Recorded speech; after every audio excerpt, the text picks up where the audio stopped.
Good morning. Just give me one sec. 1 segundo. Hello. That's my Spanish. All right. Give me 1 sec. Okay, let me just check some stuff. Hang on. Welcome to my extremely charismatic, well-prepared stream as usual. All right, we're all good. We're all good. Okay. All right, so this one's, I'm not going to say it. I'm not saying it. I'm not saying it's a quick one, but it's a quick one because I got a lot to do and there's, anyway. So, let me just get rid of this distraction because Twitter is a distraction, but I need it open. Okay. So I just wanted to, it's really interesting actually because people are kind of, I've noticed that people are just kind of going off half-cocked over a lot of things, including the Twitter files. So I find it really interesting because I said this morning, which is that you really, if you want to see if you want some entertainment, right, go and look at court documents. Like they don't get the thing I think people don't realize is that like there's crazy shit online, but most of the people that are sort of kooky or crazy or, you know, threatening to sue or all those sorts of things, they generally land in the courts, right?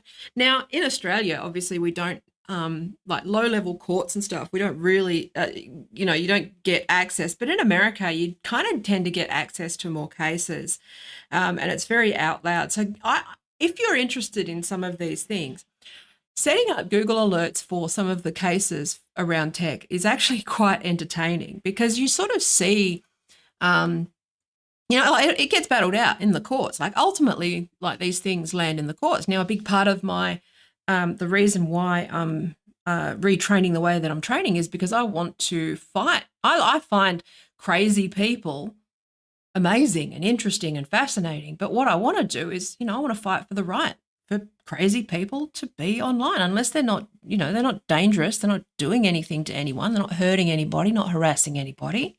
We'll get to that. Obviously within certain,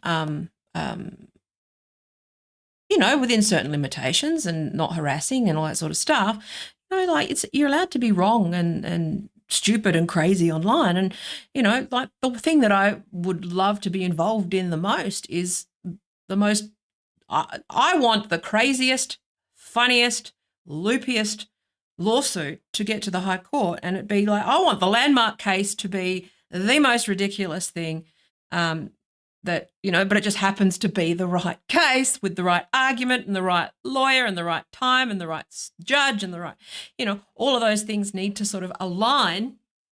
But, I hope in my lifetime that we get to see some sort of landmark ruling where it is over the stupidest, dumbest thing possible. But one of the things that is most entertaining about that is, obviously, I always imagine like people sort of taking their Twitter drama, right, their internet drama, and it landing in the courts, right? That's an inherently funny idea. But there are some kind of very simple, but, they're all landing in the courts, right? So there is actually a case at the moment, because there have been, believe it or not, there have actually been more sort of Twitter files cases dropping, right? Now, I'm not in a position to, I find it interesting that people are, this is another version of this sort of Dunning-Kruger effect, which is, not just that you think you're an expert, but that you have the information, that you have enough information available to take a strong position either way on an issue, okay? Now, I don't know whether it is just my disposition where I, as much as I talk shit and I make mistakes, I misspoke. The last stream, like I said some stuff that was dumb. Like, obviously, there's a difference between regulating a tech company like a public utility and it being publicly owned, right? And I understand those differences. And sometimes those details and those quibbles get lost when you're trying to sort of, again, first of all, you're on a stream and you're just talking and you're going to fuck up. That's just something, like that. You're going to misspeak, okay?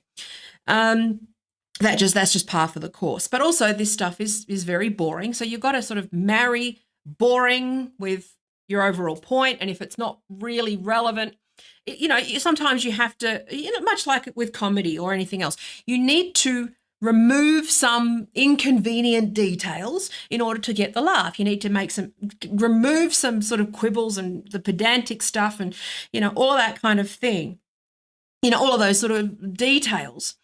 You have to remove some of that nuance in order to get to your point, in order to make it entertaining, in order to, get people where you want to get them. So like, this is, a fundamental thing about, user experience design, which is that you shouldn't like put all of the details up front for somebody because they're likely to just be overwhelmed. And, you kind of got to push people through, the funnels that I'm talking about, which is, you have to sacrifice some accuracy for the sake of, especially when you're trying to entertain or trying to keep people engaged, or you got a hook or something like that, you need to lose details. Now, where are those details important? In court. Okay, so the quibbles matter in court. Now, the problem is that people seem to be very confused between what is a legal argument, which is one that is sort of this is why online lawyers, all right, these legal, it's like, well, no, you have, I've said this before, which is that you can't make a case about what is and isn't against the law. You can make an argument, okay? You have a position, okay? However, there's lots and lots and lots and lots of things that need to line up in order for your point. You can't just outright declare that something is or isn't against the law, or is or isn't a what's it called? A breach of the First Amendment, right? Or isn't allowable under law, or isn't. That's what the courts is there to decide. And I think that this is where, like arguing over these things. Like I can go into the sort of the weeds with law, but even if you are interested, okay, so even if you are interested in tech law, really fascinated, really interested, really engaged with what's going on, okay, it's boring for most people. It is dry, it is dense, it requires immense amounts of work. And I have a feeling that though there is probably an inverse relationship between those who are doing sort of, the detailed, hard reading work, writing case briefs, doing all that stuff, and hanging out on Twitter as a legal expert on, Ozpol or Ozlegal or Reddit or all those sorts of things. Those things tend to be, places where the Dunning-Kruger effect gets to shine. Okay, now, I'm a hypocrite. But I acknowledge my own hypocrisy in terms of the optics of what I do, because it just happens that I'm a specialist in this area, so I show up more. If I was in any other area, I wouldn't be on these things. I've got shit to do. The second I get busy, the second I get shit to do, I don't use that stuff. I don't use Facebook. I use LinkedIn every so often, just to remind people that I'm there. Like, I hang out on Twitter, but that's mostly because I'm procrastinating over boring things. And that's, but it's also because I am actually on there looking at the conversations and looking at the arguments. And a big part of what I do is on Twitter and research Twitter and observe Twitter and, all of that sort of stuff, right? So I think that's one thing, which is that I think this is the thing, which is like, keep the quibbling to the courts. But also I think anyone who makes sort of a grand declaration that something is or isn't against the law is or isn't, the role that is to fundamentally misunderstand what the justice system is, what the legal process is about. And that, often it's like, well, unless you have won a specific case for the specific facts of your case, it's an argument. You're making a point. You're stating your case. You're not really, that's not the fact. You can argue it, but until it's in front of a judge or a jury or, ruled a certain way, then it's not the law. Okay. That's how the law operates. Now, even if you lose, you have an appeal, but you got to make sure that you are clear in your thinking about this stuff, because there's a lot of people making grand declarations about the legality around, especially this fucking stupid stuff around how Twitter is First Amendment, like working with the government to breach the First Amendment. That's a theory. That's a hypothesis that you need to back up and prove. And a lot of these cases, like there is a difference between the law and the legal process and what is ruled upon, and what the law isn't necessarily moral or ethical. The law is the law that's its own beast. Okay, it focuses on the details, it focuses on the quibbles, and it focuses on the facts in front of it at the time.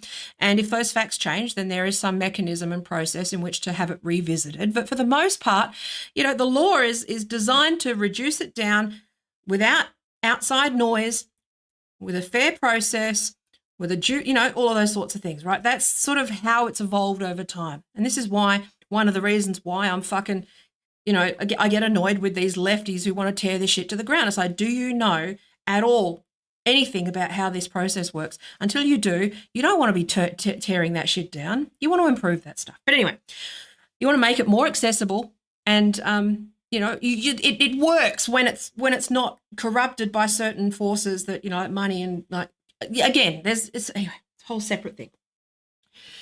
But I think it's interesting when you're talking about the Twitter files is that now, hello, Stephen, cloning hemp. Did you know I've been on CBD for a month? Because I've been trying it for my pain. And it actually gives me severe headaches. And it's like very annoying, because I think I might, and my skin is like really inflamed. Hang on. My skin's really inflamed. You can't see it here because I've got a LUT on my face that makes it like reduce some of the redness, but I've got like really dry around here, and like I think I might actually be allergic to the CBD, which is bullshit.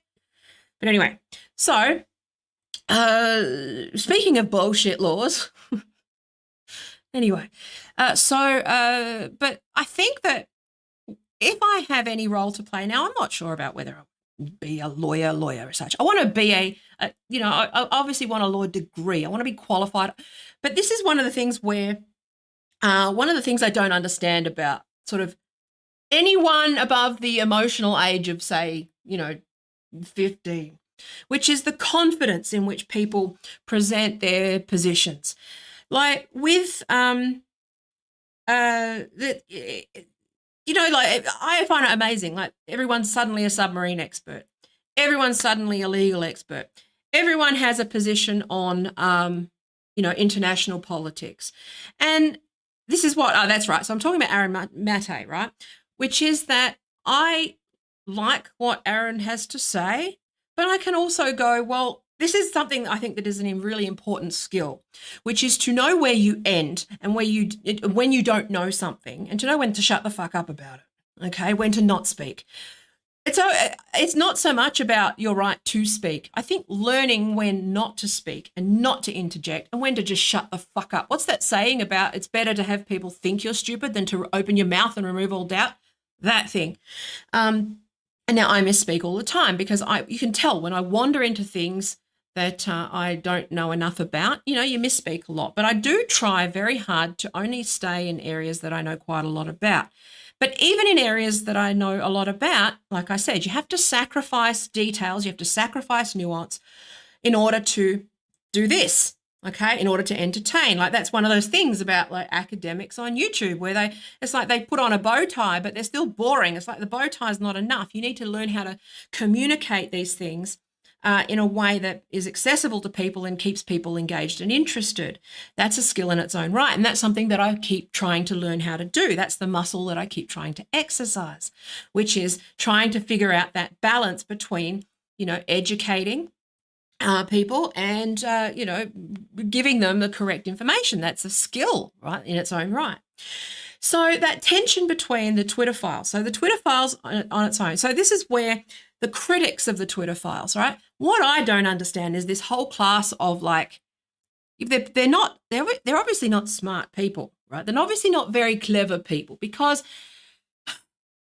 they just say things like they are a foregone conclusion, and they just trust experts, which I think in and of itself is a good thing to do, okay? Generally, okay? Trust in a process, participate in a process. No, I'm not saying to passively trust experts because that's a stupid idea, okay? Now, I'm going to do another stream on what the Australian government have demanded of Twitter based off of, I'm actually doing an FOI request on this next. I'm going to be doing an FOI request because I have a feeling that that it's basically just a astroturfing movement to create frivolous e-safety commissioner complaints and then forcing them to act against Twitter because you've got all of the, and then laundering all of that. I have a feeling that's going to, that these people who are organised, well-funded, have something political to gain from like gaming these systems, sort of catching people blind in various, regulators and all of those sorts of things until they, sort of do their bidding. And I found it but I'll talk about that separately. And that's not a conspiracy theory. I just go, well, this is, again, an exploit, right, that I see happen over and over again. It happened with the ABC and it happens with government departments as well, where unless you are aware of the astroturfing and the coordinated campaigns and all that sort of stuff, I want to see the data that's actually leading to this decision, right? So I'm going to work on that. But there's things you can do. Just do an FOI request. If you're a citizen, do an FOI request. There's things you could do. But rather than go off sort of half-cocked, which, again, that's something that you do when you're sort of doing content and reacting and trying to do comedy, and also because you're a fucking smart-ass like me and I want to be a comedian, the jokes sort of just flow and I say things. So those things are at tension with each other. But like, so the Twitter file, so unless you are focused sort of on the substance of what the Twitter files is, and actually paying attention to sort of what is actually happening in the courts, okay? So there is when I talked about kooks, right? Naomi Wolf, Trump, and a bunch of other people who got banned from Twitter after, basically decided to, and a bunch of other like plaintiffs, right? Decided to sue Twitter some time ago over being banned and having the warning labels and all that sort of stuff. Now, that case has been sort of going through the courts. It's at the district court in California. There's lots and lots of fucking cases at the moment in the district courts. So if you don't know how the process works in America, it's much like in Australia. People don't know how Australia works. I don't expect you to know how it works in America. It's slightly different. But so basically anything that is constitutional matters, right? So the Supreme Court in the United States only hears like matters about their constitution. So when people talk about their First Amendment rights, it's not a given, okay? That's just a statement that they've made that has a whole bunch of stuff underneath it. That's just a claim. It's a claim. Okay? It's not a given. And in order to get to this point where there would be any kind of ruling around the First Amendment, you've got to go through a process. You've got to go through the courts. And what I'm seeing at the moment is that there's a whole bunch of these like cases with the kooks. This is why I think it's funny, because eventually one will get cut through and the Supreme Court will take one on to sort of make a broader point about, clarifying these things. Like you're seeing that happen where they're already starting to do a, like an indicative ruling. So it's called an indicative ruling, where it's not actually a binding ruling, but it's basically like if it's like substantially sort of glaring and it's unclear and you've got a lot and it's controversial and you need a sort of immediate a guide for the rest of the legal system. And I'm butchering the details in order to move forward.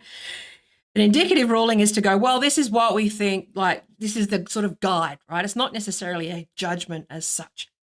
Okay, so there's a lot of those, but basically they've sought an indicative ruling on the sort of testing the judgment. So they're sort of testing things, testing the waters, so to speak. Which is interesting because I think that one of the big GOP strategies is to just flood the courts with fucking, they just keep testing and testing and testing for exploits, much like a sort of, like a penetration test, except for the courts, right? They just keep because they can bankroll all of these cases, right? So they just keep testing and testing and testing. And I'm seeing that happen at that level too, it's really interesting because you kind of go, okay.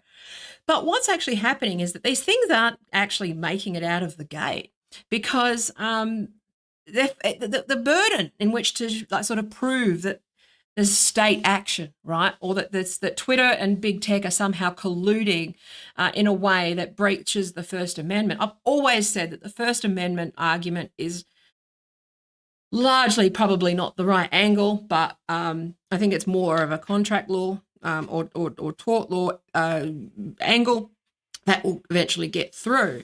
But it's not getting through the lower courts. Okay. And so I thought that it was interesting because the Twitter files was actually brought up. So basically what they've done is they lost, right? So initially started to sue Twitter. They were basically like, well, no, it's not state action because basically like this is the thing that's really interesting and fucking slippery, okay, which is that you've got these things have definitions. So despite what some expert fucking tweeter will say, like state action actually has a burden attached and there's certain thresholds, okay? There's certain definitions. Now the court's job is to decide whether that, these actions sort of meet that threshold. But that said, these bad actors, right? These AstroTurf guys, the fucking PACs, all of these guys, they're lawyered up. They know how to fucking get around the law. So a lot of these sort of dark money orgs and all those, the people that I talk about, they're lawyered up like first. First, the thing that, like when I tried to set up the social media platform, the thing that fell over is not the ability to build the platform or design the product or anything. What it is compliance and regulatory shit. And you needed to be able to afford lawyers. You need to lawyer up. And these guys, they're all lawyers. They know how to get around things. They know how to communicate in a way that, like with the Twitter file. So basically, so when I'm talking about Aaron Marte, right, I take what he says on face value, on its merits, and I don't say whether he is right or wrong either way. Same thing with Jimmy Dore, because I just assume that other people are acting for various reasons. Say they may have information that I don't know. They may have knowledge in an area that I don't know. I just assume that people are, and yes, people are obviously influenced by money and clicks and all that sort of stuff. But for the most part, I am in no real position to refute people's, what people, anybody who's running sort of a general news channel and pretends that they are they know the ins and outs of this stuff. Like, they're full of shit. Like, this is why with people like Matt Binder making these claims, it's like, you don't read this stuff. You are handed this stuff.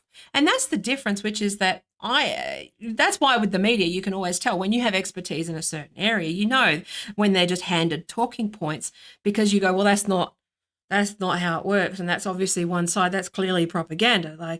And it's the same, like with the Twitter files, for example. So Aaron Mate and a couple of others dropped some new sort of Twitter files. Now, it's not clear whether they are continuing with Twitter files or whether they're just calling it that. I know they have access. I know that Aaron Mate has worked with Matt Taibbi, and they're kind of, they're still interested in it, but I'm not sure how, what's going on there. I don't know what the process is. Don't know what the plan is. It would be nice if they just open this shit up. So what would be nice is if Twitter just set up a transparency fucking website, much like Google have done and Facebook have done for their ads. And if Twitter just did that for government inquiries, and I know that Jack actually alluded to the fact that he was going to do that, that they were planning to do that, I'd love to see that. I'd love to be able to sit and search like I do that with Facebook ads and with Google ads. It would be really good to see government requests for censorship and stuff, with obviously vetted and redacted where needed to proactively sort of like a proactive privacy thing where people can just not request, because you can request your data, but I would like some sort of public record or public ledger that is searchable, that allows you to search for, this is a side point, but even if I haven't fleshed this out, maybe I should, but even if it is just heavily redacted, okay, but you can look at how many records or how many instances there are around certain keywords, around certain things. And then you can do an initial search, okay? And then after that, you can actually use that search as the basis for your privacy request. That would take a load off of Twitter and their legal department. But what it would also do is give them some data into what people are interested in and what people might actually want. So that would give their legal, they might be doing this internally anyway, but it would be nice as a gesture to have some mechanism there where you could actually just search for certain things that you are interested in and, find that information and make sure that everything in that is redacted, okay? But if you want more information, then you can sign a certain thing and, sign a waiver and you go through that process, to get the information that you need. That would make that slightly more accessible and democratic. That would be nice, rather than leaving it to the whims of, journalists who are handpicked. Like, I think that was one of the biggest things that was the problem with the Twitter files in general, was someone like me would have been able to, quite feasibly launch, but I could have actually contributed and helped and helped find stuff, but they're too famous to listen to someone like me. So it's like I couldn't get contact details or anything to help work on that stuff. It's not a lack of willingness. But anyway, so that's a whole other thing. But basically, that's what I would like to see. But with someone, because unfortunately, because the work of this stuff is quite important, right? But it's now caught up in this culture war. Those who are anti-Twitter files are dismissive of it. But it's very interesting as a rhetorical device to see that people revert to the quibbles of law and the legal quibbles, when there's an ethical argument to be made. Okay, so I think it's important to make it clear from which discipline, from which angle, direction you are arguing from. Okay. And I think because I am sort of cross-discipline, I've sort of gotten used to going, okay, I'm wearing this hat. Okay, I'm wearing this hat now. I'm wearing this hat. Now that confuses people. People need you to be, I'm a lawyer and only a lawyer. And it's like, well, I don't work like, I'm saying, okay, but I think it's a good practice when engaging in like these kinds of conversations is to make it clear what discipline you're coming from. Because, in most of these things, right, say comes back to the word cis, right, that does have like people acting obtuse, like there aren't multiple ways to look at things and multiple angles, and like people might be coming at it from one angle but not be thinking about the other angle. That goes across the board. That cuts like across, but that's a better way to engage in conversations in general, is to understand that steel manning, right? These arguments rather than straw manning. But I've noticed this rhetorical trick in the media, and it doesn't matter which media outlet that it is, which is that when it's convenient, it becomes an ethical argument. But when it's inconvenient, it becomes a narrow, pedantic, quibble, legal argument. But they're people who aren't lawyers. So basically, it's like we're seeing that with the scientific, the Joe Rogan, the refusal to debate with science. Fucking, seriously, it's basically. I've said this. Like, have you watched these fucking like mainstream Democratic aligned, like mainstream corporate media, like that aren't like, you've obviously got the Fox and GOP ecosystem, but in the Democratic ecosystem, they just like parrot talking points. And it's basically like, it's like, this is brought to you by HelloFresh and BetterHelp. There's no difference. They're just saying the same fucking words. They got an ad read. It's an ad read. That's all it is, right? And it's very frustrating. Oh my God, this shirt. Look at this. I have no credibility now. See? It's one of these, fucking oil stained shirts things. I got to, Anyway, you didn't notice it. Now you're going to be watching it. What's it all? No, but basically, so it's like when it's convenient, it's an ethical argument. And when it's not convenient, it's a quibble, right? And it's just very annoying because that's just moving the bar. And it's like, and the Twitter files is a classic example of that, which is that you can argue about the technical legality and till you, first of all, it's only an argument. It's only a point that you're making. It's like, well, there's no point. It's until a judge rules on it and it gets to the right places, it's moot. It's no point. There's no point talking about this stuff online. There is no point engaging in legal arguments online. Take it to the judge, okay? Otherwise, you're just arguing. You're just arguing with people, okay? So first of all. And second of all, there's an ethical case here, which is the ethical case to be made, and those things are not one and the same. So you don't technically win based on like quibbles, okay? That's for the courts.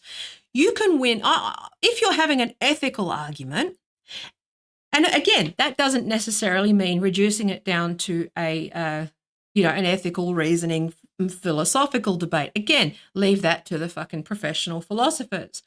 I'm saying that at a human level, in terms of the way that Twitter and Facebook and all of those things have behaved, that's like it has been incredibly unethical and questionable ethically. Okay, now we operate in a world where corporate lawyers run the world, okay?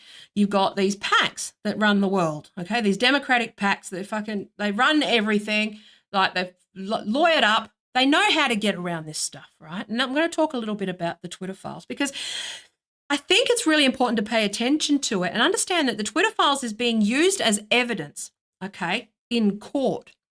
But it's not holding up in court. So Naomi Wolf and Trump, I was talking about the Trump v. Twitter, right? this thing. This is a really good example because it's one of the more high-profile ones, and it's one where I want, again, like I said, I want the craziest, kookiest, most mentally unwell person to be the person that gets this landmark case. I want it to be the most entertaining outcome is the most likely, right? Something like that. But I think it's very important to be like I said, be clear about what hat you're wearing, because it's like people are just slippering and sliding and slippery and moving into technicalities, and you can't have a conversation. You can't. No, that's pointless. Just moving the bar and moving over here and going over here. It's like, no, but I'm not talking about that. I'm obviously talking about the fact that it's unethical. I'm not talking about the fact that it's illegal. Now, the legal case is something that is interesting because that's emerging, but that's going to take 10 years. That's going to take years to solve. It's not something that's going to be resolved quickly.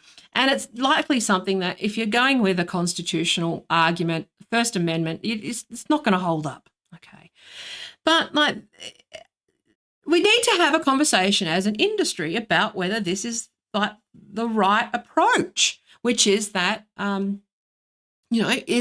it's a little uncomfortable to know how cozy tech and Twitter and Facebook and all these places have become. It's not necessarily a legal issue. It's about whether we are comfortable with those sorts of relationships or not. And especially these private, billionaires and fucking, this network of like not-for-profits that are funded and bankrolled by a handful of people with certain interests, whether those people should have, whether there is a conflict of interest there and whether that needs to be addressed at either with legislation or with the companies or with, that's the conversation that I'm having. The legal part of it will be sorted out with details. Okay, there's details. And if you're arguing about fucking legal details on Twitter, you're a fucking idiot. Okay, you just do something else. But anyway, do anything else than argue about fucking legal shit on Twitter, unless you're just like, well, are you going to like go and work on anyway, whatever. So you have an opinion. That's it. Until it's ruled, and go through the court. Take him to court. Stop moaning. So anyway, that's one thing I'll say about Trump and Wolf and all those people and the GOP is that they go, take it to court. They'll sue you. Take it to court. Okay. But this slipperiness that's going on around, like for the most part, so that with this current sort of Twitter files that's dropped, a lot of it has been around, the argument is dismissed, okay, on the basis of these sort of legal arguments, which is that it's not state action, it is actions from a corporation. Now, we've talked about that before, where I've said most of this is handled by algorithm. It's not even handled by human beings. And like I said this before, which is that, even Twitter themselves don't have a lot of visibility about how this stuff can be gamed and manipulated by bad actors, where it has been like through astroturfing or sort of subliminal pressure or social engineering or all of these sorts of things, or manipulation or those sorts of things. That is those techniques are still the core. They're still the root of the problem, which is that Twitter, with the Twitter files, they acted pretty much in good faith for the most part. They also operated as a business that had to scale content moderation. Most of their stuff didn't touch a human being doesn't see it. But what you've got is, combination of things with mass reporting or astroturfing or bots or, and also top-down interests that are sort of not necessarily disclosing what's going on at that sort of geopolitical level. That's a lot of pressure. So that was the thing that was interesting in the last stream, where Jack actually talked about the overt coercion of something like the Indian government. So that's where it's like that is state action, because that is coercive, right? That is a direct threat of consequences if the company doesn't do what they want. But the way that the US has operated for the most part, and this is whether it's the FBI, the CIA, or anybody, right, is that they never. This is how you know that it's coming from fucking savvy operators and savvy people who know what they're doing. I'd be disappointed if they did do it, and did get caught. Okay, but what you do is you make sure that you write it in a way that is just a suggestion, because they do know the law, which is that it is not state action if it's just a request or sharing information, right? So when this is why it's funny, because people are kind of like, they coerced. It's like they're putting the pressure. It's like, well, yeah, yes, we can all see it. We all go, okay, that is. By the nature of the state, like the only argument that you would have for sort of state action, right, particularly the joint action part of this thing, right, is that that just by it coming from the state, And with this constant threat of regulation, and especially the repeal of Section 230, okay, that in and of itself is like coercive, okay? That's the only way that you could really argue that case, and that's a pretty thin fucking argument. However, like that is, again, that's people. I'm not pretending that I'm not like, I'm not, I know at a basic level kind of, I'd leave it to someone who's more of a, like, I'm not a constitutional lawyer here, let alone the United States, okay? That's something that is like, it's its own thing. But I'm just trying to say, what you need to do is sort of really think about the difference between like what holds up in court and what's right and wrong, the different things, okay? Often like not, and, ethical versus legal are often at odds with each other, okay? Factual versus like engaging is at odds with each other, okay? And, what's fair and, like these sorts of things. So anyway, basically the Aaron Mate, he's done quite a bit around this stuff, but the most recent thing that he's been talking about was how I have to be very careful with my words, right? But basically the FBI, the accusation, the claim is that the FBI requested Twitter censor a bunch of people that were critical of the Ukraine war, on behalf of the Ukraine intelligence, was it SBU? What's it called? Yeah, SBU. So the FBI requested on behalf of the Ukrainian intelligence, okay? And they basically they said it was for your review. Okay, so this is sort of how they hide in the shadows of this stuff legally, okay? It's very clever, shifty, and this is how I think when you understand how this is where the unethical part and being technically okay, but like grey area morally is where it fits, which is that they knew that they'd go for your review. So they could never say, so the test for state action in terms of, again, I'm not going to go, there's like loads and loads of stuff here, but it's like, so basically there's a whole threshold for what constitutes like state action, okay? And it needs, so with the First Amendment, it needs to be suppression of speech by the state, okay? Corporations actually technically have free speech, okay? That's another fucking batshit stupid ruling.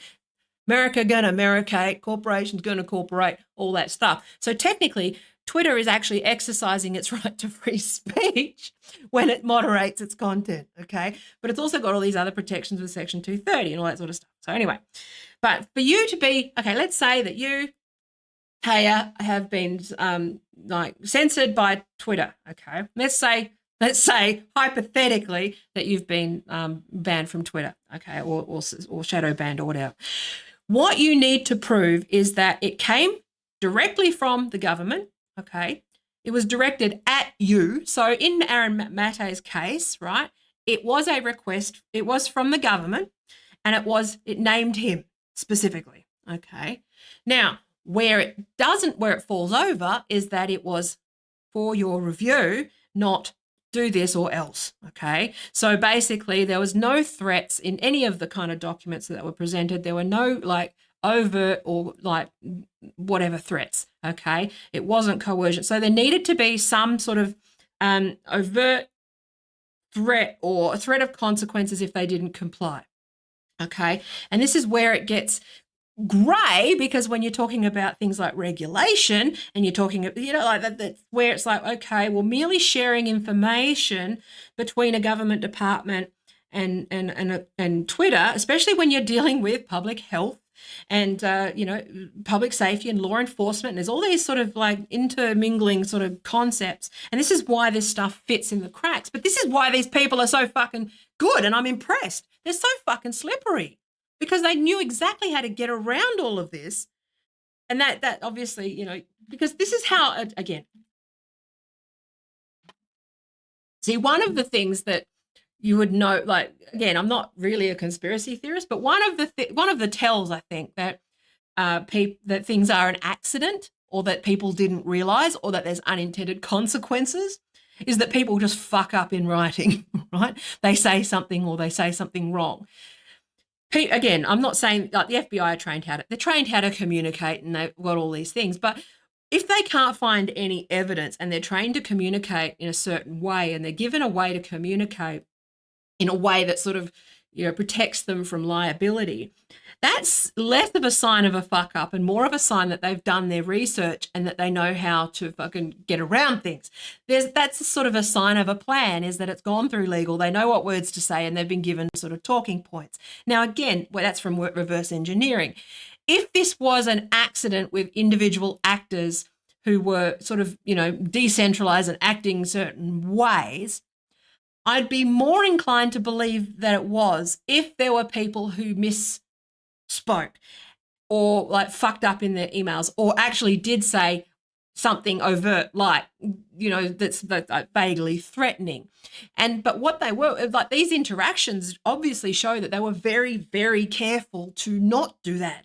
Okay, which was to not overtly threaten, to be friendly. Hey, team. Hey, guys, cupcakes and rainbows. Fucking let's do this thing. And it's very weird to notice that, like, a lot of these conversations that were occurring, and this is what Jack said, was that there were conversations that were not written down, that were in person, that were informal, that were probably a little more threatening or a little more it was all the off the record conversations. You'd be a fucking idiot to write anything down on email after, that was coercive, right? So that's one thing that I just go, oh, it triggers my spidey senses a little bit. And again, I'm not conspiratorial. I'm just saying these are little tells that there might be something that's a bit sus. And it's just some of it's instinct. Like, it reminds me actually of my ex-husband who, what he used to do was, this is how he just managed to fuck me up, like with our divorce, was he was one of those people that would just like goad me in person, goad and say little negs, and he just neg me and neg me and neg me and goad me and goad me and goad me. And I would make sure, and I would basically go, okay. And then I would text and I would say, you said this, and this, and here's my response. And unfortunately, when, like, I was the one who was then, writing texts to him, and he would just say, well, I didn't say that, she's crazy, all that sort of stuff. The way that a court looks at these things versus how you look at things is very different, okay? And so if you're with somebody who never writes anything down or doesn't actually follow through with, like meeting minutes and those sorts of things, you can kind of understand how, that these people know how to operate in the cracks, is all I'm saying, right? It's one sign when you are reverse engineering how things operate in a business that nothing is sticking, because they obviously know, again, they're trained, obviously they're FBI and they're trained not to fuck up in that way. But I would see more accidents. I'd see more fuck ups if it wasn't something where they had advice or were coordinating at least a little bit as a team on this stuff. Okay. It's very weird. And that was the thing. Yeah, so plausible deniability. So Twitter, what's really funny is that Twitter's defense of itself against Trump and Wolf and in these other cases is actually in contradiction to the Twitter files, which is that Twitter Inc., as the defendant in these cases, they basically have said, well, we're just making content moderation decisions. Most of it is algorithmic. Most of it's hands off, and most of the time we actually push back and we actually defend the users against the government, and all of these sorts of things. And this is something that Jack said in that interview in the last stream, which was that he wished there was more context. Now that could be read either way. That could be read in both ways. That could be read either that there's a lot of conversations and backroom conversations, and I imagine that the pressure on Jack was very different to the pressure on Vijaya and the relationships and the informal relationships. Like, a lot of this stuff is more about the informal, friendly relationships, which where you're operating in subtext, but there is legal plausible deniability, and that can't meet the legal threshold, but you do know that it's there. The relationships are there. And it's much like politics, where you know who's married to who came from who, what's likely to happen. But unless you have actual proof or evidence of that behavior, everyone knows that's going on. Everyone knows that Nancy Pelosi is fucking sharing information with it. Who wouldn't? okay? That, obviously, see, the thing is, that's it, like, we actually honor NDAs in this house, but generally speaking, it's, we it's just but you can't. You've got to be able to prove it in court. It's got to meet a threshold, right? I'm fucking waffling, but anyway. But the interesting thing about that is that Twitter's actual defense in these things actually refutes some of the Twitter files, but it doesn't negate. And this is the thing. This is my frustration, I think, with the critics of the Twitter files, which is it doesn't negate the overall public interest. It doesn't negate. This is where they sort of fall back into the legal quibbles whenever it suits them, rather than actually addressing the facts of the case. Or they're actually just misrepresenting the argument, which is that it's not okay for the FBI to, it's pretty objectively not okay for the FBI to give a list of names of individuals and request it. It's not the fact that Twitter didn't comply, okay? And that's one thing that I think Twitter need more credit for, which is that's coming out with Jack as well, which is with that interview, which is, the pressure that they're under is immense, but also they're kind of fighting the good fight. Like Google have fought they do fight a lot on behalf of users, right? Facebook have fought Rupert Murdoch. They've, all of these sorts of things. They're fighting a lot of stuff. They're not, it's just not all good and all bad and all of those sorts of things. It's case by case stuff. But there is a process to follow, and, the courts is where it sort of gets all figured out. But it doesn't negate the fact that the Twitter files is not considered to be, enough evidence or enough, it's not damning enough, or it doesn't meet a legal threshold. It doesn't mean that it doesn't, at least shouldn't make people uncomfortable, and that there shouldn't maybe be some, regulation or, even just a discussion or a broader discussion as a tech, as a company, in terms of what you stand for as a company, what is and isn't okay within your company, which is that, you don't. If you're making it grounds for dismissal if it's found out that you have these kinds of relationships with, federal agents, and formal relationships, and, formal and informal relationships, that, you're held to a high standard. Like if you're a head of a government department and you're taking gifts, okay, from, you can't do that. Like in the public service in Australia and politicians, you have to declare all gifts, okay? You have to declare all of these things. So there's no reason why and this is what I'll say, with Crystal Ball's idea of a public utility, regulating it like a public utility, it has that aspect to it, which is that there has to be, you can at least have some transparency when there's been gifts, or when your conflict of interest is on the public, has to be declared. There's all of these things that are good for the being regulated like a public utility, in terms of it having to be more transparent. Now, can that be gamed? Yeah, of course it can. Look at the SEC and look at the FTC, look at fucking all of these, the FDA, all of those sorts of things in America. I would still argue that American government is not equipped to regulate this stuff on behalf of the rest of the world, because American governments operate in the interests of the American people. Okay, some of the American people, and not necessarily considering the interests of the world generally at large. And so I would argue that all things in this case, in this instance, I think that it is the least shit solution.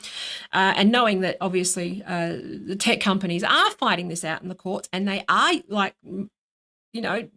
imperfect as they are, a lot of this stuff, the reasons that they're behaving the way they are is, first of all, because profit and shareholders. Yes, that is a valid argument, but also because of the limitations that they're under.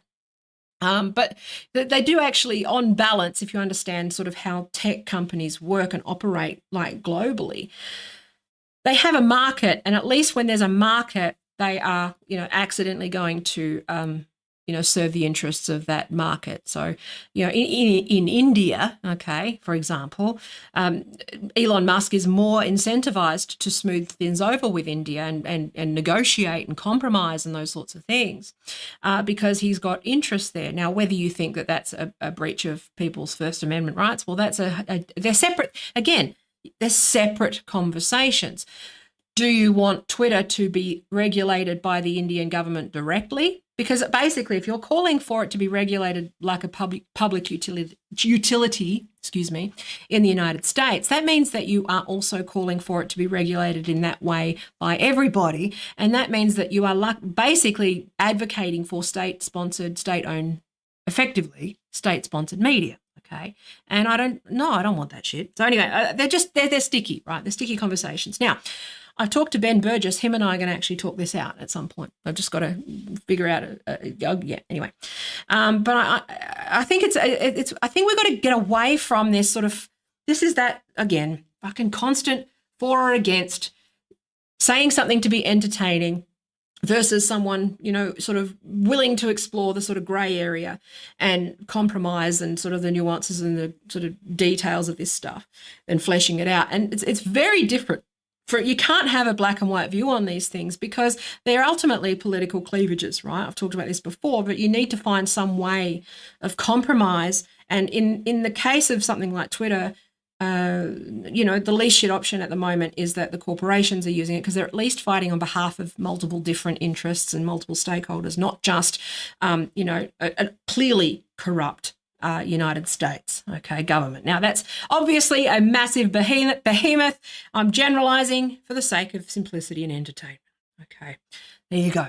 So that I'm just saying, like, we're losing accuracy to make a broader point, which is that in the current climate of the United States, I do not trust them to. I think it's naive to think that they would be running as or regulated as a public utility in any way, meaning anything meaningfully. And I think it would actually make it worse. It's not so much that I don't think it's an ideal. I think it would just make the problem worse, and it's not addressing the problem. So anyway, but with these lawsuits with Twitter, it's like, God, this fucking First Amendment argument. It's dead in the water, right? So to speak. Shouldn't have said that. Are they censoring dead in the water for the next week? Or God, speaking of horrible, my God. I shouldn't make jokes because I actually think it's bad juju to make jokes about that. I just, like, even if you think it, you shouldn't say it. Like, it's just bad. This is where my gypsiness comes out, where it's like, it's just bad juju to say it. Bad karma, don't say it. Like, it's just, don't be horrible. Because there's a difference between thinking things, and this is something that I've learned as well. There's a difference between thinking things and saying things and then saying them at people. And I'll get to the cis thing in a minute. But what I find interesting is that I don't know where I fit, because all I'm doing is exploring the nuances of these arguments from different and wearing different hats when I do them. I'm not necessarily taking a position because I acknowledge that they're complex. And I acknowledge that, obviously how the American legal system works, for example, is that, like, it's not even not even making it to the circuit courts just yet. It's in the district courts. Now, if you don't know how again, very, very quickly, how things get to the sort of interpreting the First Amendment is that, first of all, you need to take action in the federal court system, okay? So if it's an issue of national law, okay, so like the Constitution, you've got to start with the state. So you've got to go to the California courts, right? So this one is California District Court. Then you've got a right of appeal, okay? So you can appeal, okay? Now, what you can do is actually appeal it if there's new evidence or whatever, right? Then it's got to go to the circuit courts. Now, circuit courts are really interesting because they're slightly different to Australia, because the circuit courts are kind of like a regional. Now, don't quote me. I'm not. I don't know. I know quite a bit about Australian law, but not. I can't know everything. But the circuit courts are kind of like a class. Like represent a bunch of states, right? So you've got these sort of where you can then they hear matters. They're like the last port of call before the Supreme Court. So the circuit courts are where you appeal from the district court, and you've got to get through that. But you've got to have a case. So you've got to have a reason to appeal. You can't just see, the thing about, I think people don't understand about legal appeals in general, especially with this stuff, is that you need a reason to appeal it. Okay, you can't just appeal because you're lost. You've got to have like more information. So this is where the Twitter files comes in. So Trump, Wolf, whatever, lost their lawsuit against Twitter. Then in the light of the Twitter files, they tried to say, well, there's new information, and they used that for the basis of their appeal. Okay. And basically, they were basically in that court decision, they basically said that, well, this is nothing new, and there was some, there was nothing there. First of all, they gave you your Twitter account back. There's no problem. Okay, you're back. You're tweeting. You haven't suffered any injury. Now, Naomi Wolf tried to argue that that she had still experienced like loss of business and harm and all that sort of stuff, but they're like, nah, it's not. You can. There's all these points of law, but you can argue that if anyway, that's a whole fucking area. Whatever. Going into details, but basically, it was just dismissed. And argued in favour of Twitter. But the thing that was interesting about that case was that Twitter basically argued that there was no state interference. So basically, Twitter's argument in court was that they weren't coerced. They were on record repeatedly saying that they were not colluding with the state. They were not colluding with the state. They were not coerced by the state. And that's like, okay, well, so your whole First Amendment argument is going to be sort of dead in the water because Twitter themselves, even though you can't use, this is the funny thing is that you've got these people using the Twitter files as evidence in court or as evidence for an argument, but it's been in front of a judge. And also Twitter's own testimony has actually, and own defense, right, repeatedly has said, no, we are doing our own moderation according to our rules and our guidelines. Now, they also say that most of it is algorithmic. So it's not actually a decision per se. It's just that they are having to scale. Like this is basically what Jack has been saying all along about machine learning and how it's not perfect. But it is funny to see these lawsuits where they're like, but the First Amendment thing is just not, it's dead in the water unless you have like a particular smoking gun. And the other threshold for this is like this idea that, oh God, can't remember. Anyway, I just read, whatever. It's too many things to remember, and unless I'm particularly prepared for a point, I can't, I misspeak too much. But basically, you can't sue for like, so there is a kind of a case to be made that maybe there was joint action, okay? So they have to define, what's going to happen with these sort of First Amendment cases is that you have to prove, like to a pretty high threshold, legal threshold, like really high, okay? Quite compelling amount of evidence that it was state action, okay?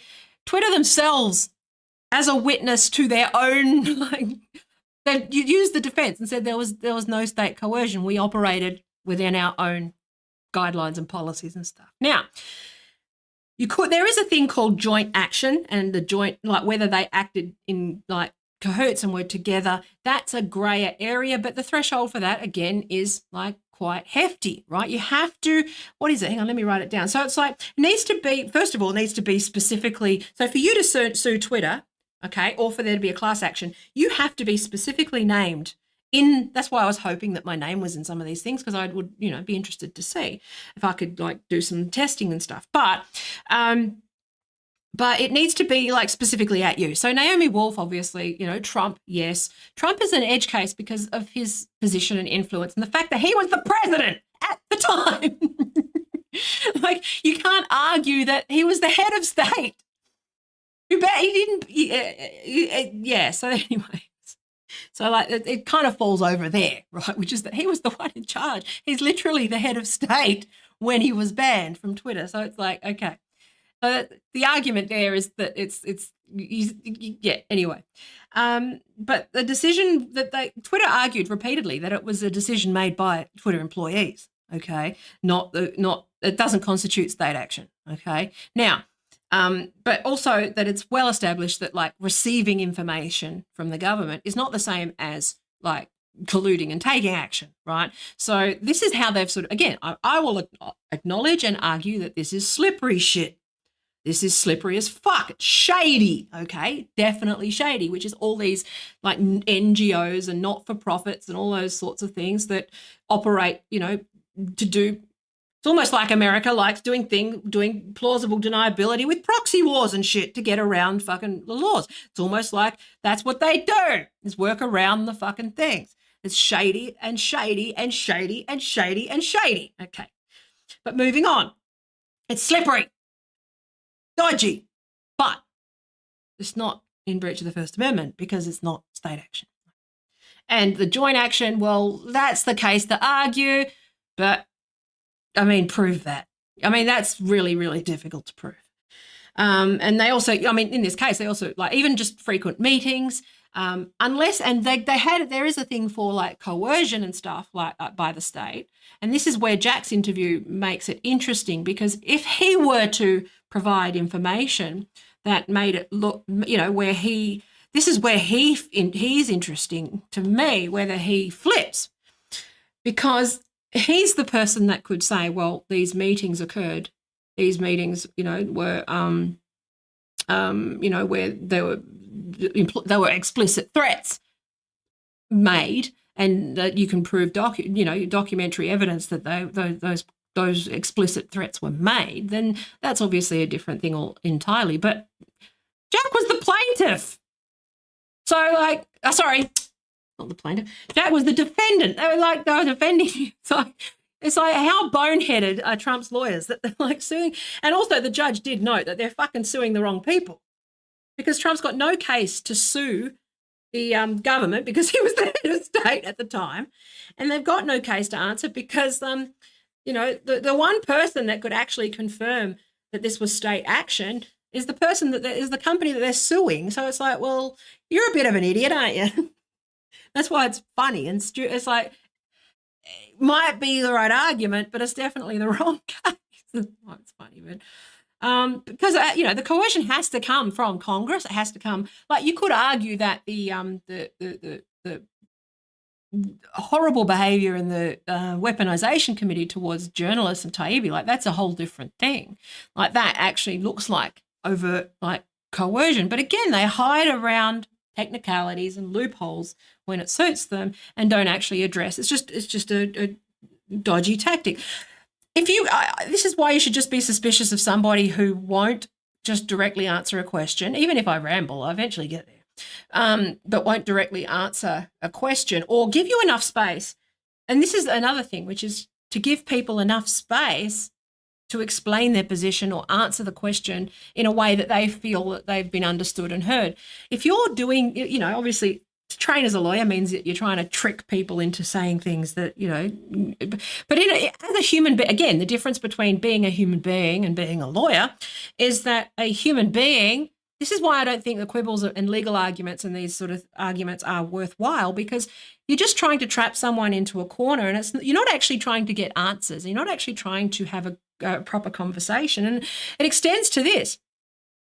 It extends to all of these things, which is when you are arguing with people on these issues, it's like, well, you can't. This is why I don't debate people online. It's why I don't argue with fucking quibbling and people who are doing semantics. It's like, well, that's first of all a waste of my time. Take it to court.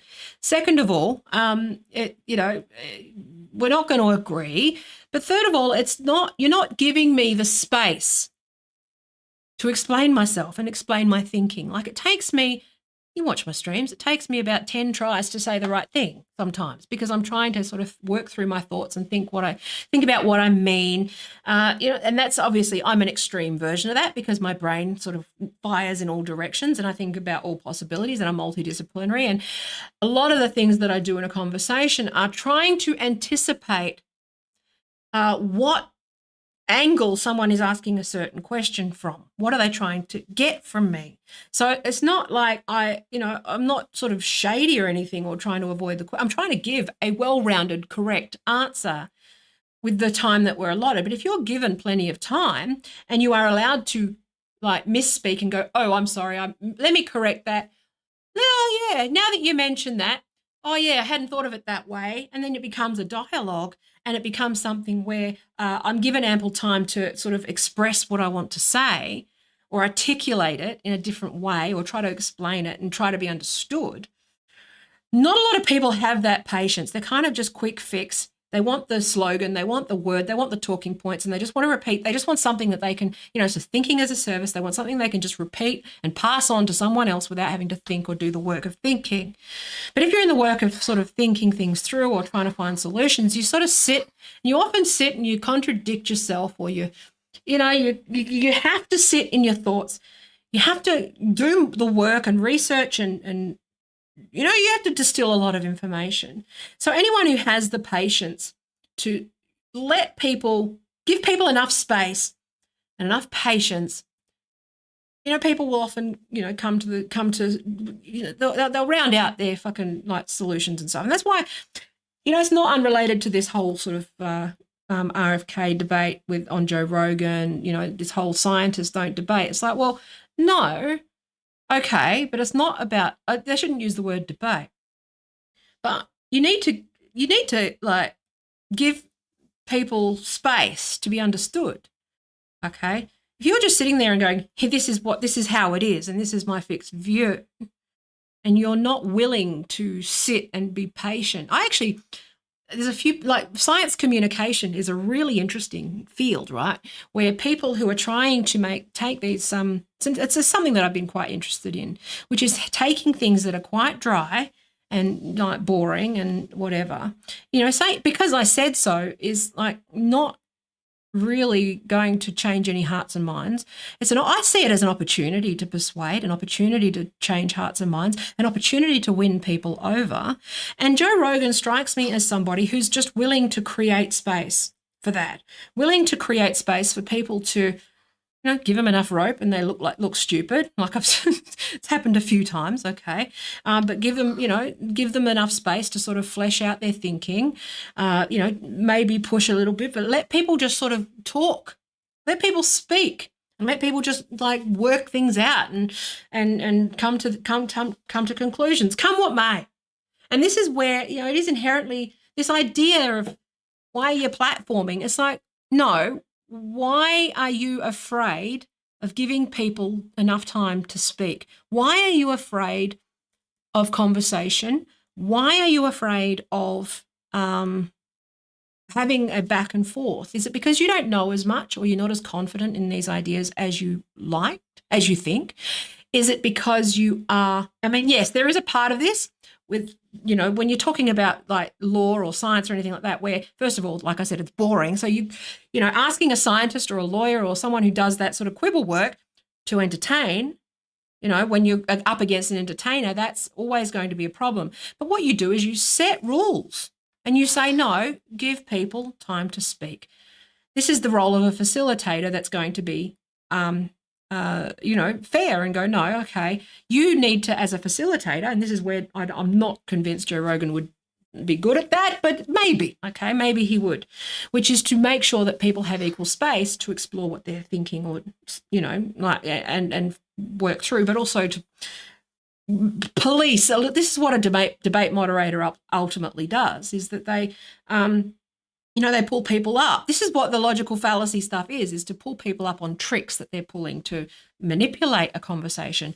Not necessarily, it's not a sport. Again, America, turn everything into a fucking reality show and sport. But the purpose of these things is to make it fair, make a conversation fair and facilitate a process that makes it like a better conversation. And I think that anybody who is afraid of that process either isn't, they're not, most, yes, I think there is a valid fear in that. I'm meandering, but I'm talking about how I'm moving on to the context in a minute, which is the back and forth and this clear, just these fucking. So if you are just repeating the same, like the line of the week, like I feel sorry for you. I feel really sorry for you that you're just a non-thinking person. Like, this idea that you just read the thing and spit out the thing. It's like, what are you doing with your life? Like, seriously. Anyway, do you have a body temperature of 37 degrees or not? Like, are you a living human being or are you a reptile on a fucking rock? Like, what the fuck? Anyway, but about this refusal to deal with the context and of something, but also not being afraid of looking silly. But if you are silly, just getting up, dusting yourself off, clarifying. Like I fucked up. Like I fuck up this is why I like streaming, because I could actually pre-record and script and use a teleprompter and do all of those things, but I quite like going back and going, oh yeah, fucking let's just see what like landmines await me. Like, let's just leave it and see what fucking someone stumbles on at some point that ruins me, right? Or, what can I say differently? What can I do differently? What do I need? What am I talking shit about? What could I say differently? Or just like, anybody who thinks that they come out of the womb with any answers is, frankly, fucking a narcissist. If you think that you know anything more than anybody else, like just, especially, just because you're educated or whatever, and you go to university or whatever, yes, you have a certain skill set, and yes, but you're not the thing is that these people that claim to be educated and claim to be experts and stuff, they don't read everything either. They don't do it. They don't read papers. Do you really think Matt Binder sits and reads fucking science journals? Do you think Emma Vigeland sits and reads journals? Do you think that she reads the research or looks at data? No, she gets fed scripts. She watches the news and regurgitates that shit, and then she does about the same level of research as Tim Pool. And she's going on Tim Pool, which should be interesting. But it's like, I don't care if people regurgitate, don't do any work, don't research, don't read. I care that you pretend that you do. I'll always admit when I haven't looked into something enough, okay? But if I have looked into something, then I will, but even then I go, oh, well, I don't have all of the information. So anyway, but that's why this attack on journalists, it's like, what are you doing? But anyway, but this cis thing, right? I just wanted to quickly I'm going to go. I'm not going to stay long. I've got too much to do, but I've got to go. But I thought I'd just talk about this thing because this is just a classic example of how people just don't fucking pay attention. So this thing's been doing the rounds, okay, which is Elon Musk saying that repeated targeted harassment against any account will cause the harassing accounts to receive, at minimum, temporary suspensions. The words cis or cisgender are considered slurs on this platform. Now, out of context, okay, people are like, oh, that's not a slur. It's not a slur. It's just a descriptor. We've heard this before. It's not a slur. It's a descriptor. Yeah, much like turf. Yeah, I'm sure. But it's. I would argue that the word cis in and of itself isn't a slur. Okay, it is actually something that, coming back to what I was saying before, it depends. If you are in a LGBT space and you are in a trans space, you need something to refer to something that isn't the thing that you're talking about. Okay, that's fine. Okay, but there's people that object to that word and being used as a label, and it's a complicated thing, but it's not a slur. The difference between and even slurs are fine, because the difference between, say, a slur that is used as speech, right? So one of the words that I will defend is the word retard. You can use the word retard or use these words, and I can say them, but I'm not saying them at anybody, okay? So I'm not using them in the direction of anybody. If you show up and I'm saying it in terms of general speech, then, whatever, okay, I will deal with the social consequences of that, okay, which is people telling me to stop saying it, and I'll go fuck off, and then whatever, okay. And then you've got people who say, don't say that, but then you say it at them, and then you get your friends and people to incite and start yelling at them, then obviously that's where it becomes harassment. If you have somebody who is with Down syndrome on Twitter and you're calling them that in their mentions, okay, repeatedly, then that is obviously harassment using slurs, okay. Those things, the grey area, again, this is defined in law. This matters. The details matter. Okay, and the context matters. Okay, and I will argue that you do, and this is the policy that Twitter have mostly abided by, which is you can say whatever the fuck you want on your timeline. Just don't say it at others. Don't do it in the mentions. That's why these suspensions happen. They just end up happening because you're doing it in someone's replies. I've talked about this for years and years and years. And the TERFs are like, you're a man though, you're a man though, you're a man though. It's like, no, you can say fucking trans women and men on your feed all you want. But if you go and fucking start misgendering people in their replies, that's harassment. Okay. And it's the same thing with guys who are technically correct in my replies. And they're like, it's like, no, you're doing it at me. That's where you are now encroaching on my boundaries. It's not your right to speech. Is fine in terms of, even that's limited in terms of broadcasting and various other things. Okay, your right to speech. You don't have the right to be on the radio. You don't have the right to go to a shop and start and get your dick out. You don't have the right to start screaming at people in a shop, okay, because that's considered private property, okay.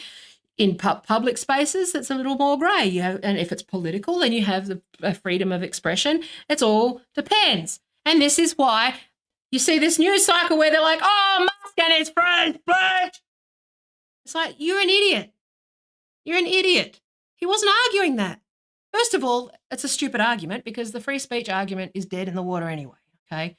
It's stupid. But also, like, he wasn't talking about that. So it's very clear. If you're actually paying attention and know what you're talking about, okay, Musk is basically Twitter can I just fucking the people who are like Twitter can do what it wants. They can censor who they want, but he says he's a free speech absolutist, which is his personal opinion, not his within the law. Okay, so he understands that a company has certain legal fucking like requirements. Okay, he personally believes in optimal, like, you know, this certain thing. It's obvious. If you are at all good faith, you see the grey area here. Okay, you see the difference between Elon Musk's personal opinion and Twitter as a company. You don't. If you don't see the difference between those things, you're a fucking moron, and you have no. You haven't. While I'll fight for your right to say it, I'm going to call you a fucking moron, and that you shouldn't be paid the amount that you're being paid for your fucking stupid clickbait. Okay, so first of all, there's that. Second of all, that if you had any understanding of the legal framework, Elon Musk is operating within the law quite specifically here, which is that Twitter is moderating and he's basically providing transparency around what is and isn't a slur. And in this case, he said "cis" is a slur. I disagree that "cis" is a slur. However, when we're talking about context, because no one ever reads the fucking up what he was replying to, which is James whatever, however you say his last name, right? The context matters, which is that he was clarifying a thing. Here, yesterday, after posting a tweet saying that I reject the word "cis," which he did, he said that he rejected it, okay, and I don't wish to be called it, okay, I receive a slew of messages from trans activists calling me sissy and telling me that I am cis, whether or not I like it. Just imagine if the roles were reversed. Elon Musk then replied. So James is actually a psychologist who was actually cancelled, okay, for having concerns about gender-affirming care, the usual stuff where they like, you know, he's a psychologist who's spoken out about this stuff, right? And Elon Musk clarified repeated target harassment against any account, i.e., in response to, just imagine if the roles were reversed. Repeated targeted harassment against any account will cause the harassing accounts to receive at minimum temporary suspensions. The word "cis" or cisgender are considered slurs on this platform. So what he's saying is that the repeated misuse of that in replies, it's like, it's very clear in the context what this means. He's talking about the things that have been coded into the algorithm, okay, certain behaviours and patterns. It's like, but then everyone, of course, goes, free speech. All of these experts in free speech who hate Musk, if they paid 2 fucking seconds attention to what was actually being said, actually realised that this is what I find amazing. Matt McManus and some of these like on these lefty people who I consider to be fairly reasonable in most cases. It's like, did you read the context of what this was? You agree with this. What are you doing? Oh, free speech, Elon Musk, hypocrite. No, because that literally doesn't fit the definition of free speech by any legal fucking standard, and even in the courts. It's not free speech. It's like, God, how stupid are you? And these are people that should know better. They should be people who know better. It's so frustrating. Anyway, I don't actually agree. Again, context matters. I don't think "cis" is a slur. I don't care. It's a descriptor. I agree. But when it's used at somebody, and that's again, what discipline are you coming from? Legally, technically, no, "cis" isn't a slur. Ethically, morally, probably not. Operationally, probably not. How does it work? Yes, what's the context? TERF, trans inclusionary radical feminist. If you are using it in an academic journal to describe a certain type of analysis, then yes, okay, not a slur. But if you are using it as a slur, then it's a fucking slur. And if you're using it to harass, then it is. And this is that thing where they like completely, it's funny how every word has meaning and subtext and context, and to the nth degree, the absolute nth degree, like completely benign words are fucking overanalyzed. But for some reason, these willfully obtuse fuckheads think that they suddenly just turn into like these obtuse quibblers who don't understand things all of a sudden. And it's like, oh no, you know what's going on. And it's morals of convenience. It's no real position. And anybody who engages in this type of thing is a fucking is not credible in any way. Because it is, if you are pretending to not understand this issue and you are using this clear, it is pretty fucking obvious. When you look at the context and you understand what's being said and you understand who is replying to and why, it's not a free speech discussion. So misquoting it and saying that it's a free speech thing and that he's a hypocrite, it's like, well, no, it's not, because it's not free speech. He's talking about targeted harassment using, like, that's literally harassment. Okay? And like, it's amazing how but 6 months ago, these people were arguing that harassment isn't free speech, but all of a sudden now harassment is free speech because it suits your argument. And it's like, thank fuck none of you are constitutional lawyers. That's all I'm going to fucking say. And it's a all I want is consistency. All I want is some consistency of thought, which is that, that like, if this, like, it's like the willful misunderstanding, the willful misrepresentation, being deliberately obtuse because you don't like a person. That's childish. And I don't care if you're 40 years old, fucking 4 years old, 100 years old. I don't care if you're a fucking professor. I don't care if you're a scientist. I don't care if you are fucking Jesus Christ. I don't give a fuck if you're Donald Trump, or I don't give a fuck if you're a homeless man on the street. Okay? You got to fucking be consistent. Who cares? Like, about anything else? Just because you're a child.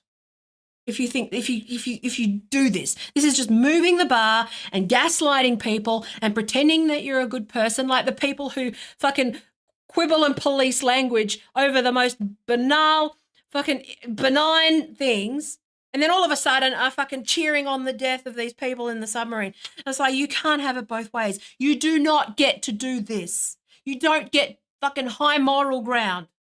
I'm the one who's consistent. And I fucking, it doesn't matter about the economic situation. It doesn't matter whether I get clout or don't get clout, get fucking punished or don't get punished. I focus on trying to be as consistent as possible with my worldview, which is that I go, you know what? Like, there's a limit here with this submarine thing where it's just awful and there is something wrong with you if you're joking about this. If you're using your politics to justify being a ghoulish and gristly person. Like, I have looked at some like various people and their conduct over the last few years, and I've gone, you're a psychopath. You're a really horrible person. And I don't give a fuck if you wrap it in virtue and use the word cis in a fucking Zoom call. You're a horrible, horrible, horrible, evil, disgusting person. Now, you have the right to say that. You have the right to say things, just not at people. But don't gaslight people like me who try to be consistent, who go to look at who at least try to do some of the work to make sure that when I speak that I don't misspeak as much as I fucking can, because I'm me, ADD. But, it's just like this fucking moral high ground where you pretend, like this Emma Vigeland, where she just pretends that she's going on Tim Pool, and it's like that surf guy, they're pretending that they're like that they're not equal to him in terms of the work they do, the prep they do, the ideas that are superficial. Like they're no smarter than Tim Pool. They've just managed to wrap it in, in this sort of rich kid, you know, posh school, you know, $50,000 teeth, you know, this, you know, this sniffing my own farts and helping out my friends and all this sort of stuff. And they call that educated. It's not. Okay. I know Jessie Waters sits 4 hours in a makeup chair and small talks with the makeup girl. Okay. That's what they do. That's what TV presenters do. Journalists, you know, probably do, you know, good journalists do the work, but like TV presenters, I remember like when I was working, like I did quite a bit. Because when I wanted to be a journalist, I did a lot of like work experience things and, you know, internships and stuff. And you know, the TV presenters would just show up, make small talk with the journalist and production team, go sit in makeup, make small talk with everybody else, show up, read the auto cue, and then fuck off. And then they do public engagements and pretend that they're doing journalism. And it's like, that's what these people are. They're just TV presenters. They don't give a fuck. They don't do the work. And I know they don't do the work because they somehow have really excellent, amazing opinions on everything and yet somehow manage to do things for 2 hours a day. They're not that bright.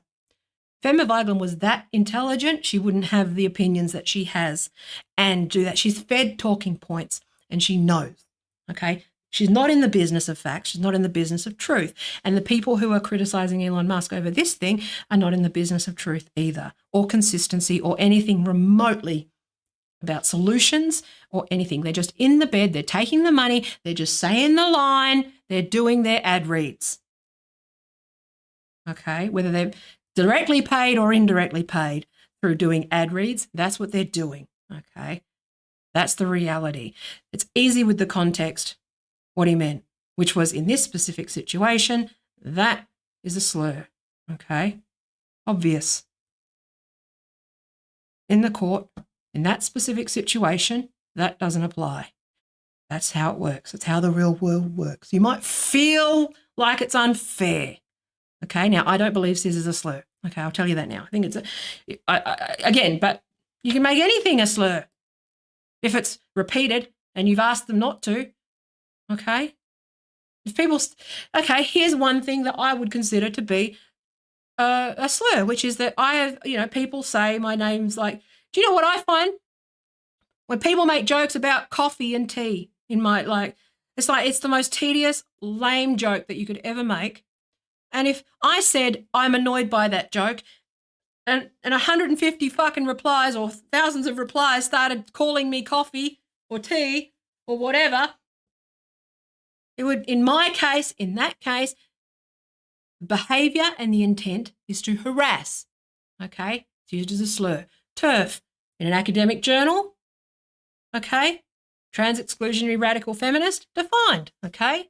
On Twitter, mating call for fucking, like, violent men, okay? Fair game.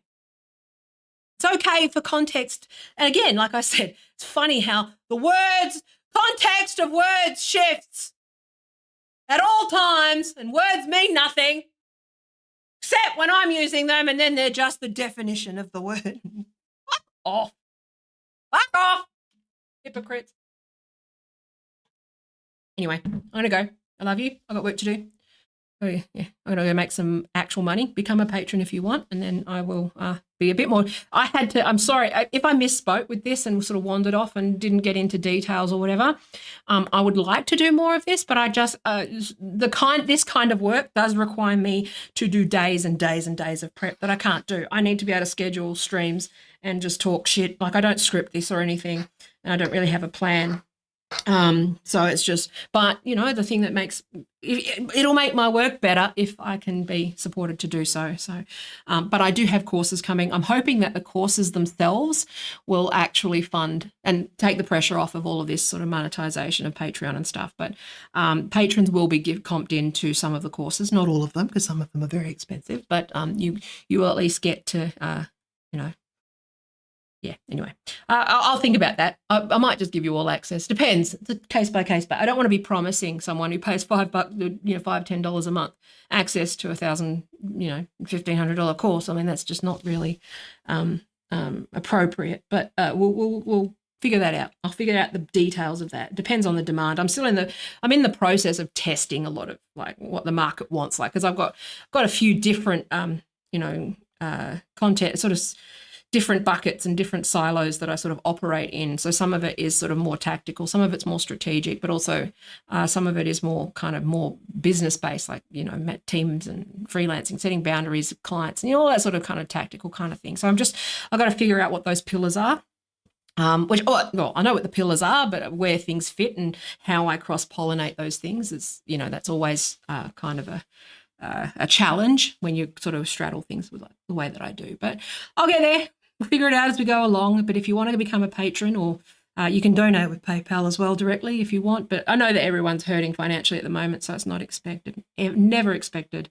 Always appreciated. And if you need to stop becoming being a patron, then that's always cool too. I've had a few people who go, I can't afford it. That's like, I get it. Like I've had to reduce mine as well. Okay, I can't really support anybody long term anymore either. So because I can't afford to do that, so I totally get it.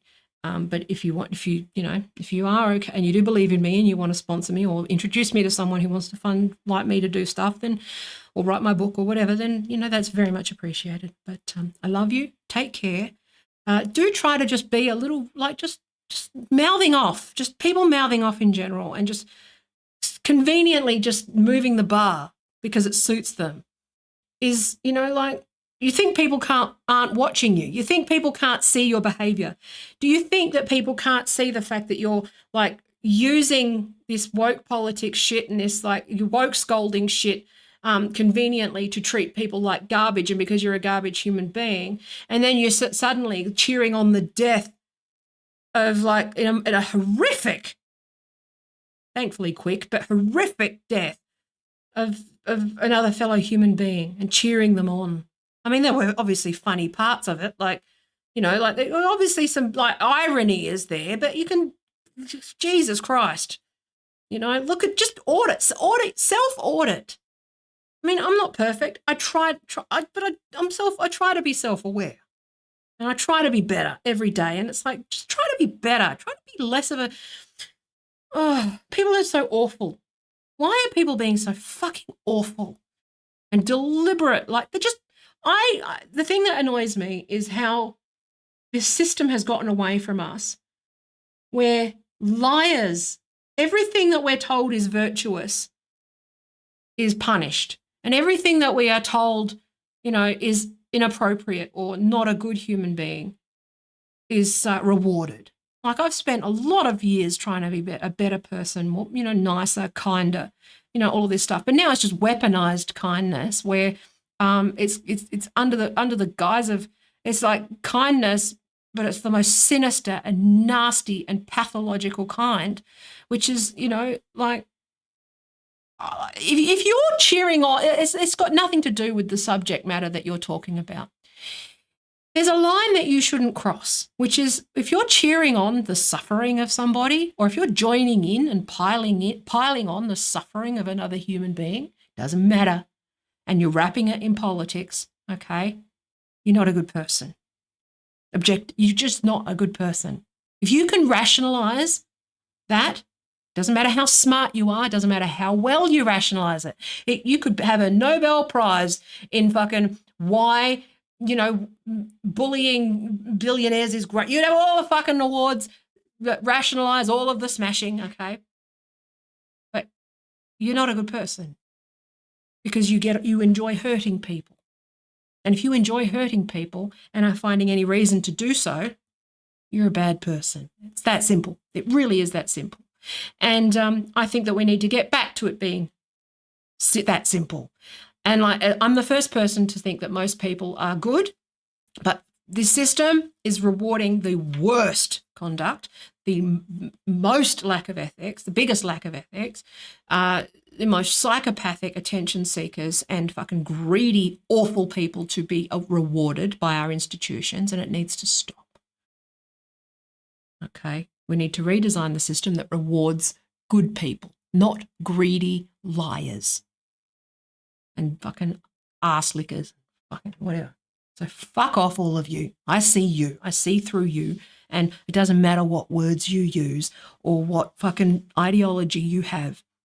If you're cheering on and you are getting joy, is there something where you get joy out of the suffering of other people? You need to look at yourself and look within about what's going on with you.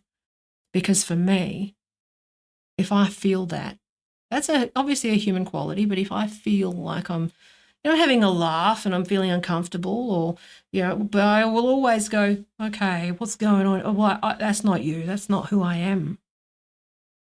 You don't have to go along with people. You don't have to go along with a crowd just because they're, it's very rationalizing this kind of behavior is very easy. And in fact, intelligent people rationalize cult behavior better than dumb people. Dumb people go, fuck it, that's a cult. Intelligent people go, it's not a cult. Here's lots of 100,000 intellectual reasons and 100 studies that tell me why. Still in a cult. So anyway, I'm going to go. I love you. Thank you for your precious life seconds. Look after each other. Be kind and stop being a fuckwit. Take care. Got to go do some work. Become a patron. Give me money. Bye.